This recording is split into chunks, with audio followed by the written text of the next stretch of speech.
Hey guys, what's going on? Welcome back to another episode of Friday Night Smackdown in the big WWE, the quote-unquote PG era.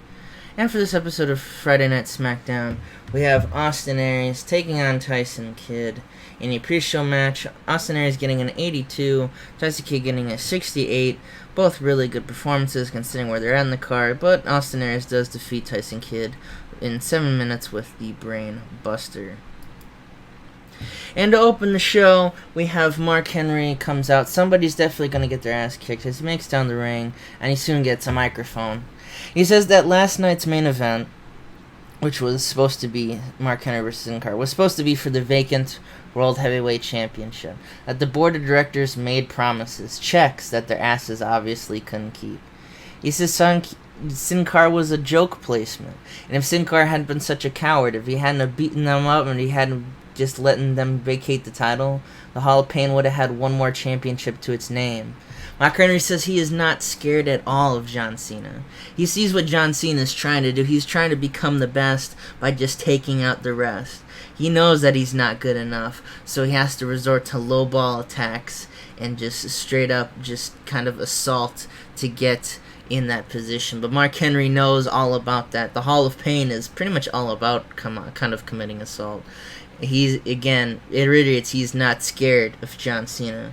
Shawn Michaels comes out, not John Cena, unfortunately, comes and says that if Sin Cara is such a joke, then tonight, no questions asked, he wouldn't have a problem facing him in our main event for tonight. Mark Henry does pretty much. He's pissed at John Cena, but he's like, oh yeah, Sin Cara, yeah, I'm gonna fucking beat the shit out of him. So we have our main event for the evening, Sin Cara versus John Cena. Not John Cena, why did I say that?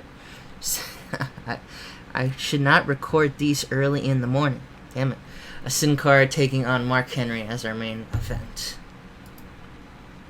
And in a decent match, Samoa Joe comes out. He has his first official match in the WWE as he takes on Jack Swagger. And he's able to defeat Jack Swagger with the Coquina Clutch.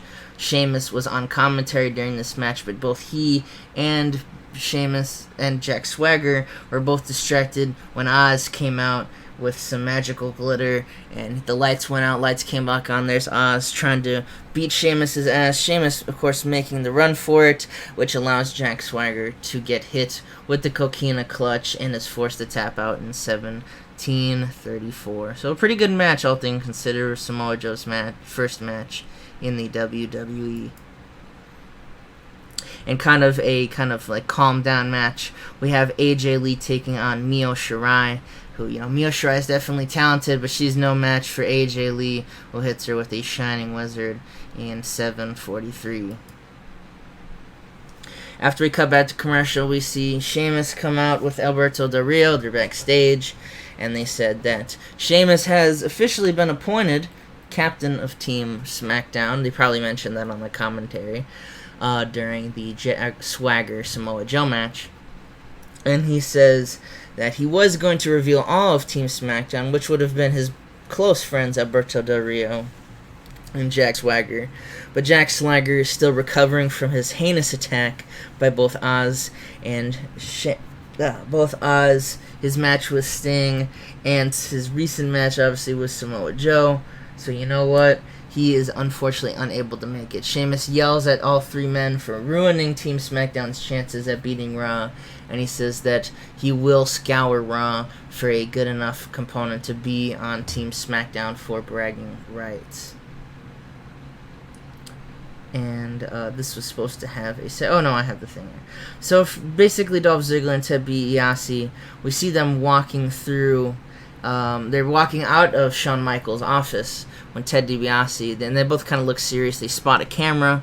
Ted, hits him on the shoulder, alerts him, and they both turn to face it. Ted says that Dolph and himself have had a recent string of losses, but in the past, they've always blamed others. Ted, with his larger-than-life ego, which, he submits, and Ziggler, of course, recently pointing to everyone but himself for his recent failures.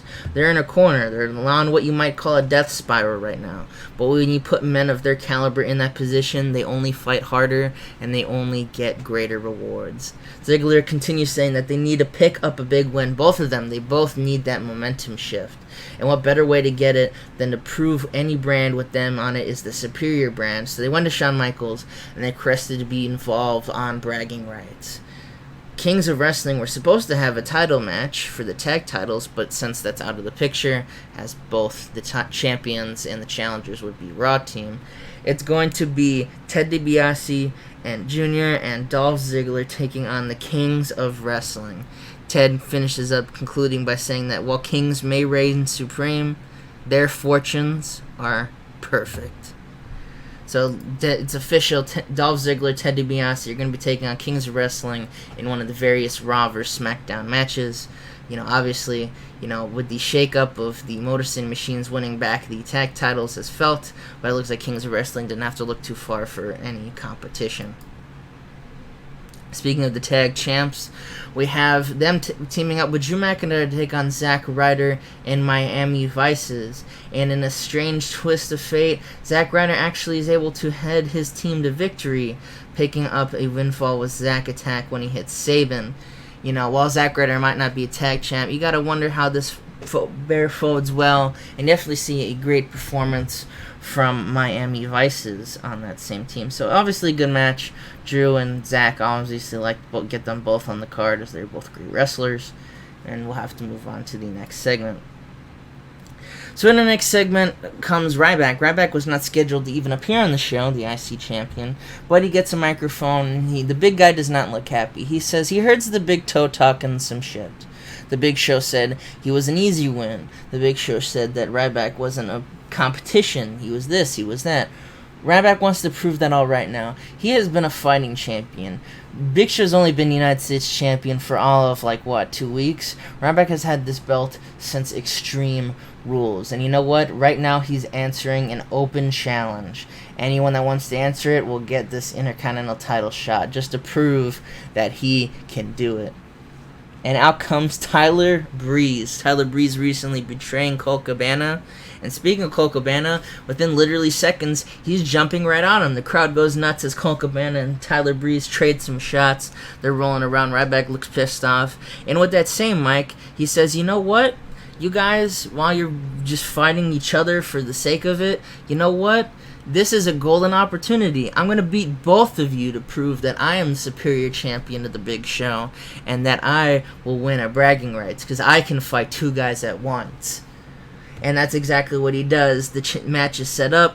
It's set up to be Ryback versus Tyler Breeze versus Colt Cabana.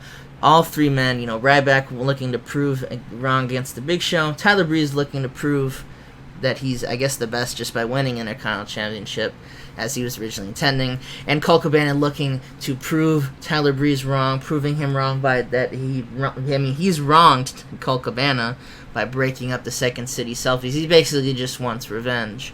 And Ryback does make a good point. He has beaten 2 people before, but can he beat 3 people? Because the Big Show during this match comes out when the referee's down, grabs a big chair, whacks Ryback right upside the head with it, and it looks like that's an opening, and it is an opening taken by Colt Cabana. Colt Cabana wins the WWE Intercontinental Champion thanks to interference from the Big Show.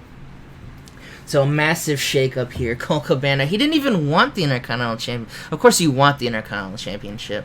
But Ryback was just looking to prove the Big Show wrong, but it looks like the Big Show was here all along. We have the first kind of invasion of the brands, as we have Ryback being knocked out right by the Big Show. And now we have a new Intercontinental Champion and a new challenger to the Big Show at the said bragging rights show. And in our main event, we have a 90A. Mark Henry defeats Sin Cara by submission with a bear hug. All in all, pretty decent, stuff. Pretty standard affair. But you do have to wonder what it exactly is going to be. How does this really affect kind of, the momentum of Mark Henry? And it affects it when John Cena comes out and just beats the shit out of him. John Cena attacks Mark Henry, he attacks Zack Ryder. They're all three going at it. But the thing to keynote, it's your basic Cena affair kind of in the series. But the one key thing to note now is that Mark Henry actually gets the better of John Cena. John Cena looks like he's going for an attitude adjustment. Nope, it's reversed into a World's Strongest Slam, and John Cena has to retreat for the first time in quite a long time as he runs away from Mark Henry. It looks like Mark Henry's and John Cena's little mini feud going into bragging rights is not going to be over anytime soon. So we're going to end the show with SmackDown. We get a 91A, no specific comments. It was kind of a lighter show besides the Intercontinental title change. I got some things I'm working on, some things had to be moved around, but all in all, I'm still happy with the show. And I want to thank you guys for watching, and I also want to thank you guys for watching the next episode of Raw when that comes out, because I just know you will, because you're just good people.